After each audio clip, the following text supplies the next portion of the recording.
Back to news. Telangana బియ్యానికి demand పెరుగుతోంది. పొరుగు రాష్ట్రాలే కాదు విదేశాల్లోనూ తెలంగాణ రైస్కు మంచి గిరాకీ ఉంది.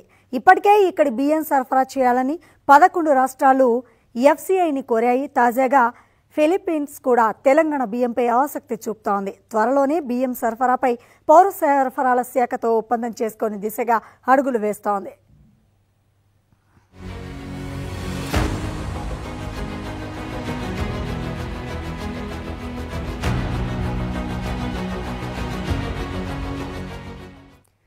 తెలంగాణ బియ్యాన్ని కొనుగోలు చేసేందుకు వివిధ రాష్ట్రాలతో పాటు ఫిలిప్పీన్ ఆసక్తి చూపుతున్నాయి. త్వరలో ఫిలిప్పీన్స్ బృందం రాష్ట్రంలో పర్యటించనుంది. బియ్యం ఎగుమతికి సంబంధించి రాష్ట్ర పౌర సరఫరాల శాఖతో ఫిలిప్పీన్స్ ఒప్పందం కుదుర్చుకునేందుకు సిద్ధమవుతోంది.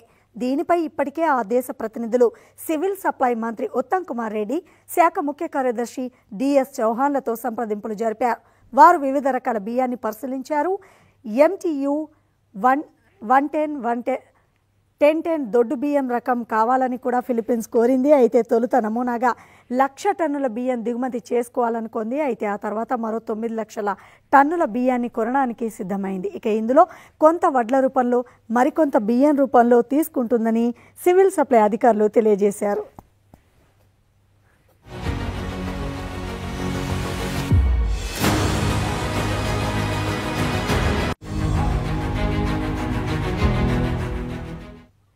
ఇతర రాష్ట్రాలకు, విదేశాలకు బియ్యం ఎగుమతితో మిల్లర్ల దోపిడీకి అడ్డుకట్ట పడే అవకాశం ఉంది.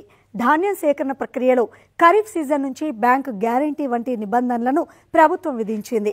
దాంతో కొందరు మిల్లర్లు కస్టమ్ మిల్లింగ్ రైస్ దూరంగా ఉన్నారు. మరికొందరు తాము తీసుకున్న వడ్లను బియ్యంగా ఇచ్చేందుకు ఏడాది నుంచి 2 ఏళ్ల వరకు సమయం తీసుకుంటూ ఉన్నారు. ఇక దీంతో ఈ బియ్యాన్ని ఎఫ్సీఐకి ఇచ్చి వాటిని ఇతర రాష్ట్రాలకు సరఫరా చేసిన తర్వాతే పౌర సరఫరాల శాఖకు డబ్బులు అందుతున్నాయి. మరోవైపు రైతుల నుంచి ధాన్యం సేకరణకు బ్యాంకుల నుంచి ఏటా 1,000 కోట్ల అప్పులు చేయాల్సి వస్తోంది. మిల్లర్లు ఆలస్యం చేస్తుండటంతో 100 కోట్ల వడ్డీని ప్రభుత్వం అదనంగా భరించాల్సి వస్తోంది.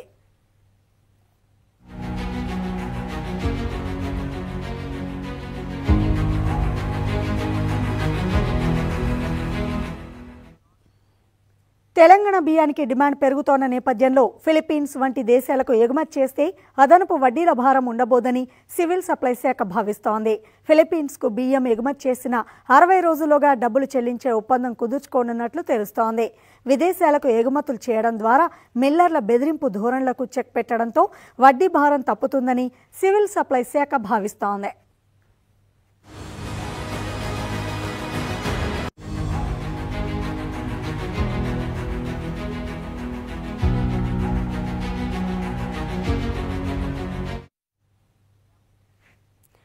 ఉమ్మడి నల్లగొండ జిల్లాలో రేషన్ బియ్యం అక్రమ దందా యథేచ్ఛగా కొనసాగుతోంది. జిల్లాలో 4,57,353 రేషన్ కార్డులుండగా యాదాద్రి భువనగిరి జిల్లాలో 2,13,972 రేషన్ కార్డులు, సూర్యాపేట జిల్లాలో 3,16,799 రేషన్ కార్డుల చొప్పున ఉన్నాయి. వీరందరికీ ఒక్కో కుటుంబ సభ్యుడికి 6 కేజీల చొప్పున రూపాయికే కేజీ బియ్యం చొప్పున రేషన్ బియ్యం పంపిణీ జరుగుతోంది. చాలా వరకు లబ్ధిదారుల నుంచి పీడీఎస్ బియ్యాన్ని కేజీ 9 నుంచి 12 రూపాయల ధర కొనుగోలు చేసి సిండికేట్గా ఏర్పడిన కొందరు వ్యాపారులు టన్నుల కొద్ది బియ్యాన్ని 18 నుంచి 20 రూపాయలకు పైగా ధరకు విక్రయిస్తున్నారని తెలుస్తోంది. ఆ అక్రమ బియ్యాన్ని ఆంధ్రప్రదేశ్ రాష్ట్రంలోని కాకినాడ పోర్టుకు తరలిస్తున్నట్లు ఇప్పటికే అధికారులు గుర్తించారు. అక్కడి నుంచి ఇతర రాష్ట్రాలకు, దేశాలకు రవాణా జరుగుతోంది.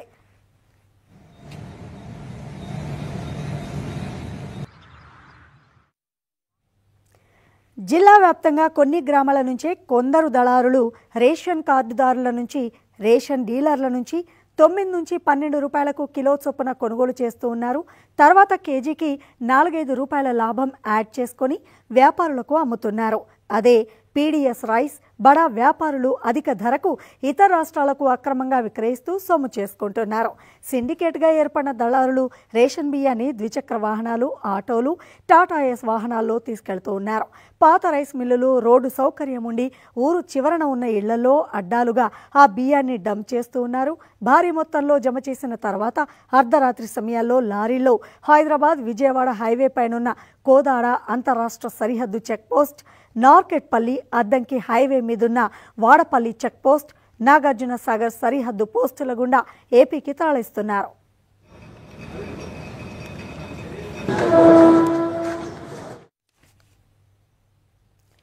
కొందరైతే పాత రైస్ మిల్లర్ల మర ఆడించి బాయిలర్ కోళ్ల ఫామ్లకు ఫీడింగ్ చేస్తున్నారని తెలుస్తోంది. మరికొన్ని చోట్ల రేషన్ బియ్యాన్ని బీర్ తయారీలోనూ వాడుతున్నారనే ప్రచారమూ జరుగుతోంది.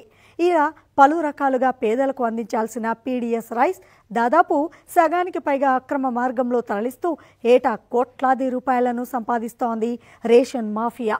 చాప కింద నీరులా జరుగుతోన్న ఈ దందాలో కొందరు రాజకీయ నాయకుల సపోర్ట్తో పాటు మరికొంతమంది అవినీతి, సివిల్ సప్లై, రెవెన్యూ, పోలీస్ అధికారుల సపోర్ట్ ఉందనే ప్రచారం కూడా జోరుగా సాగుతోంది. అయితే బియ్యం లారీలు స్టేట్ బార్డర్ దాటే సమయంలో ఎప్పటికప్పుడు ఎస్కాట్ ద్వారా సమాచారం అప్డేట్ చేస్తూ ఎక్కడా పట్టుబడకుండా మామూళ్లతో అవినీతి అధికారుల నోళ్లు మూయిస్తున్నారనే ప్రచారం జరుగుతోంది.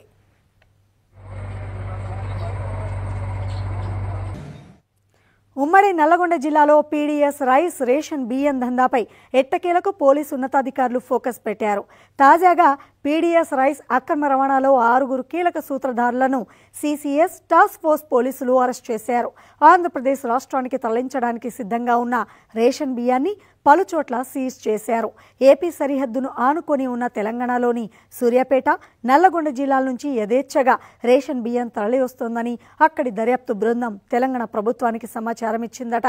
దీంతో నల్గొండ జిల్లాలోని నార్కెట్పల్లి, అద్దంకి హైవేపై ఉన్న వాడపల్లి చెక్పోస్ట్, హైదరాబాద్ మాచల హైవేపై ఉన్న సాగర్, విజయపురి చెక్పోస్టులతో పాటు హైదరాబాద్ విజయవాడ హైవేపై ఉన్న కోదాడ మండలంలోని రామాపురం క్రాస్ రోడ్ చెక్పోస్టులతో పాటు మట్టపల్లి కృష్ణానద బ్రిడ్జి దగ్గరున్నటువంటి చెక్పోస్టుల ద్వారా రాత్రి వేళలో యథేచ్ఛగా లారీలో టన్నుల కొద్దీ పీడీఎస్ రైస్ తరలిపోతోంది. ఇక దీంతో ఆయా చెక్పోస్టుల వద్ద నిఘా పటిష్టం చేశారు. పోలీస్ శాఖ చాలా కఠినంగా ఎవరైతే చేస్తున్నారో వాళ్ళపై చర్యలు తీసుకోవడానికి సమాయత్తం అవుతున్నాం. ఈ సందర్భంగా 6 మెయిన్ ఎవరైతే కింగ్ పిన్స్ అని భావిస్తున్నారో వారిని పట్టుకోవడం జరిగింది. ఒక నల్గొండ, సూర్యాపేట సిసిఎస్ ఆధ్వర్యంలో వాళ్ళని ఇంట్రాగేషన్ చేసి వాళ్ళు ఏ విధంగా పీడీఎస్ రైస్ ని సేకరించి సరిహద్దులు దాటిస్తున్నారు అనేది తెలుసుకుని వారిపై కఠిన చర్యలు తీసుకోవడం జరుగుతుంది.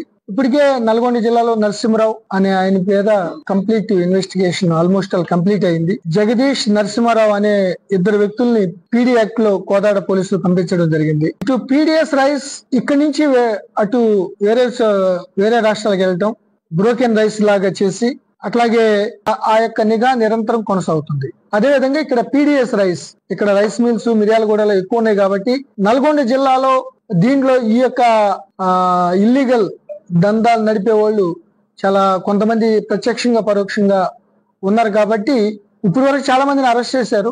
మా యొక్క ఒపీనియన్, మా యొక్క ధ్యేయం ఒకటే, మన అబ్జెక్టివ్ పోలీస్ ఎట్టి పరిస్థితుల్లో ఈ దందా కంప్లీట్ ఆగిపోవాలి. కొన్ని వెళ్ళి కాకినాడ పోర్టుకి వెళ్ళి కాబట్టి మనం అటు నుంచి కూడా వాళ్ళు ఎంక్వైరీ చేస్తున్నారు. దట్టమైన నల్ల